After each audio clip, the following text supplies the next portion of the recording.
Hello students, welcome to our channel keep learning. इस video में हम एक्सरसाइज 8.2 के क्वेश्चन नंबर 3 से हल करेंगे।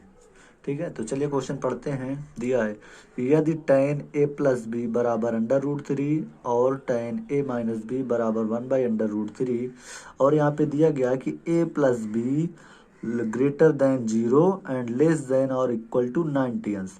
अर्थात इसका मतलब है कि a प्लस बी का जो मान होगा वो 0 से बड़ा होगा और 90 अंश से छोटा या बराबर होगा। ठीक है, a प्लस बी दोनों का जो मान आएगा वो 90 के बराबर या 90 से छोटा हो सकता है। फिर यहाँ पे दिया है a ग्रेटर देन b, मतलब जो a का मान आएगा वो b से बड़ा होगा। तो a और b का मान ज्ञात कीजिए। तो देखिए कैसे हल करना है इसको। सबसे पहले जो दिया है उसको हम नोट कर लेते हैं। चलो यहाँ लिख लिया सॉल्यूशन। ठीक है, अब हमारे पास क्या क्या दिया गया है।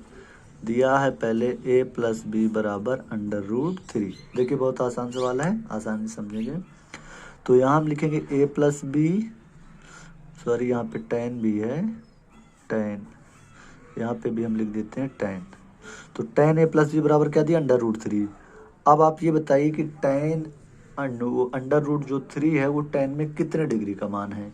तो हमें पता है tan 60 डिग्री का मान होता है √3। ठीक है, tan 60 का मान कितना होता है, √3। तो √3 की जगह पे हमने क्या रख दिया, tan 60। अब इस tan से इस tan को हटा देना है।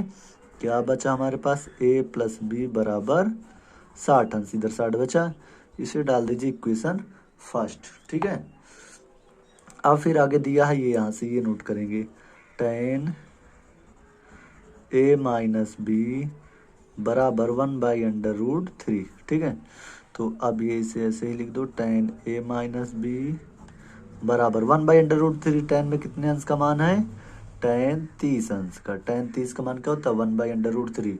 तो ये tan से ये tan हटा दिए, क्या बचा हमारे पास, a माइनस बी बराबर 30। a माइनस बी बराबर 30। इसको डाल लेते हैं इक्वेशन सेकंड। ठीक है, ये इक्वेशन फर्स्ट है और ये इक्वेशन सेकंड है। अब आपको क्या करना है, प्रतिस्थापन विधि आपने पढ़ा होगा, विलोपन विधि आपने पढ़ा होगा, तो उसी से हम इसको हल करके a और b का मान निकाल लेते हैं। अब देखिए समीकरण 1 और समीकरण 2 को अगर हम जोड़ देंगे तो यहाँ देखिए a और a जुड़ जाएगा, b प्लस में है b माइनस में, तो ये घट जाएगा, इधर 60 और 30 जुड़ जाएगा। तो हम लिखेंगे समीकरण 1 तथा समीकरण 2 को जोड़ने पर, क्या करेंगे, जोड़ने पर, चलिए जोड़ देते हैं। तो यहाँ क्या है, पहला समीकरण नोट करो, a प्लस बी बराबर 60, ये यहाँ से। फिर दूसरा इसके नीचे लिखेंगे a माइनस बी बराबर 30। ठीक है, इनको जोड़ेंगे तो जोड़ने में चिन्ह नहीं बदला जाता, जोड़िए, a और a मिलके कितना हो गया 2a, b प्लस में है b माइनस में, तो ये दोनों घट जाएंगे, बराबर 60 और 30 90। 2a बराबर कितना आ गया, 90। तो a बराबर आएगा 90/, ये दो क्या है, गुणे में है, इधर आएगा तो भाग में। ठीक है, तो जो a का मान आ जाएगा हमारे पास, कितना आ जाएगा, a का मान हमारे पास हो जाएगा, भाग दीजिए इसका, 2 चौको 8 और 2 पंचे 10, a का मान कितना आ गया 45। अब देखिए b का मान हमें निकालना है ना, b निकालना है। चलिए a का मान आप चाहे समीकरण 1 में रख दीजिए चाहे समीकरण 2 में। ठीक है, तो चलो समीकरण 1 में रख देते हैं, a का मान समीकरण 1 में रखने पर, ठीक है, समीकरण 1 नोट कर लीजिए, a प्लस बी बराबर है 60, a की जगह पे हमने रख दिया 45, प्लस क्या आ गया b बराबर 60। तो b बराबर क्या आएगा 60 माइनस, ये इधर जाएगा तो माइनस हो जाएगा 45। तो b का मान कितना आ गया 15 अंश। 60 से 45 घटाएंगे तो कितना आ जाएगा 15। तो a का मान आ गया 45 अंश और b का मान कितना आ गया 15 अंश। इस प्रकार से दोनों a और b के मान हमें ज्ञात करने थे, जो हमने ज्ञात कर लिया। अब हम देखेंगे इसके आगे क्वेश्चन नंबर 4। चलिए अब क्वेश्चन नंबर 4 देखेंगे। दिया है, चलिए बताइए कि निम्नलिखित में कौन कौन सत्य है या असत्य है, कारण सहित अपने उत्तर की पुष्टि कीजिए। ठीक है, चलिए कुछ क्वेश्चन दिए गए हैं, ये हमने लिख लिए हैं, इनमें बताना है कौन कौन सत्य है और कौन कौन असत्य। तो पहला क्वेश्चन ये लिखा है, हम इसको पढ़ते हैं फिर हल करेंगे। दिया गया है साइन a प्लस बी बराबर sine a plus sine B. ठीक है, तो आपको ये बताना कि ये सत्य है या असत्य। तो ये जो है सवाल हमारा असत्य है। क्या है? असत्य है। अब क्यों असत्य है देखिए क्यों, हम बताते हैं। क्योंकि जो साइन ए प्लस बी का फार्मूला होता है, साइन ए प्लस बी बराबर होता है साइन ए कॉस बी और plus cos A sign B. ठीक है, क्योंकि साइन ए प्लस बी बराबर क्या होता है? Sign A cos B plus cos A sine B. इसलिए ये क्या है? असत्य है। ये यहाँ पे केवल क्या साइन ए प्लस साइन बी है, ये क्या है? असत्य। अब सेकंड क्वेश्चन, ठीक है, चलिए सेकंड क्वेश्चन में क्या दिया है? थीटा में वृद्धि होने के साथ साइन थीटा के मान में वृद्धि होती है। चलिए इसका मतलब क्या है कि जैसे अगर हम थीटा का मान बढ़ाएंगे तो जो साइन थीटा का मान होगा वो बढ़ेगा, ये पूछ रहा है।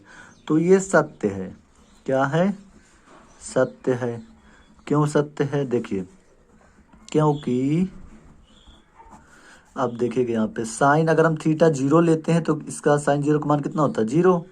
अगर हम थीटा की जगह पे 30 लेते हैं तो मान कितना हो जाता है? 1/2। अगर हम थीटा की जगह पे 45 लेते हैं तो कितना होता है? 1/√2।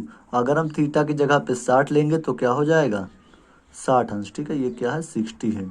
तो क्या होगा? √3/2। इसी प्रकार अगर हम थीटा की जगह पे 90 लेंगे तो मान कितना होगा? 1।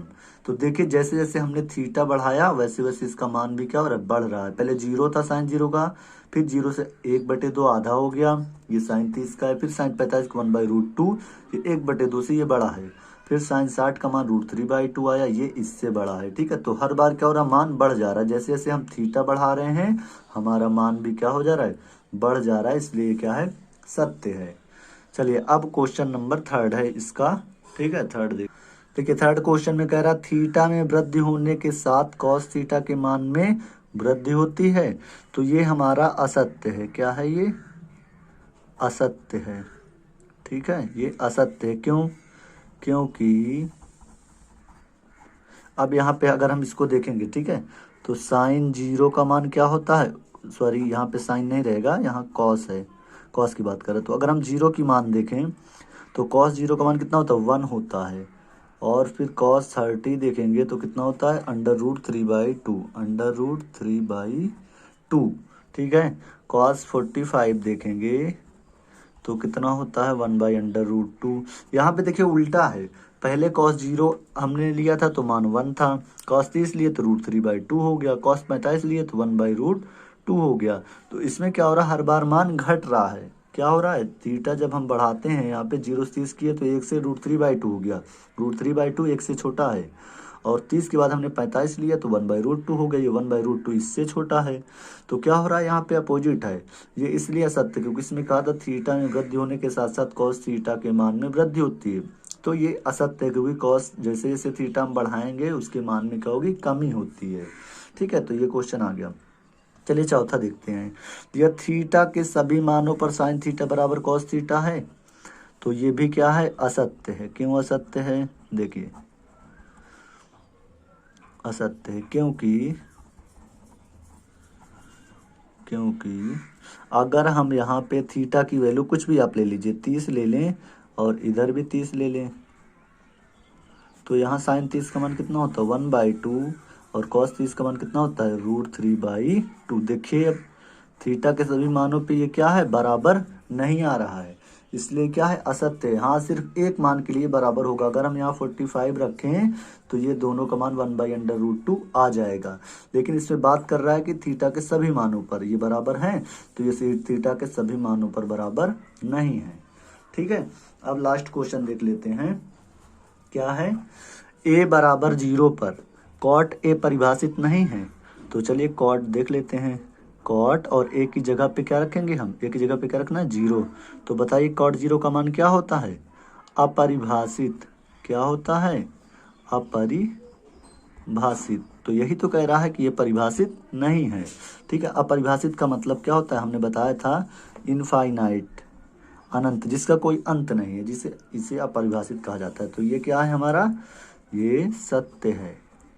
क्या है? ये सत्य है। ठीक है, तो इस तरह से सभी को हमने हल कर लिया। इस वीडियो में इतना ही। इसके नेक्स्ट वीडियो में हम एक्सरसाइज 8.3 में जो क्वेश्चन है सबसे पहले उनसे रिलेटेड सारे फार्मूलों को हल करेंगे। पहले वीडियो में हम फार्मूले हल करेंगे, फिर उसकी अगली वीडियो में हम उन क्वेश्चनों को हल करेंगे। तब तक आप घर पे रहिए, सुरक्षित रहें और पढ़ते रहें।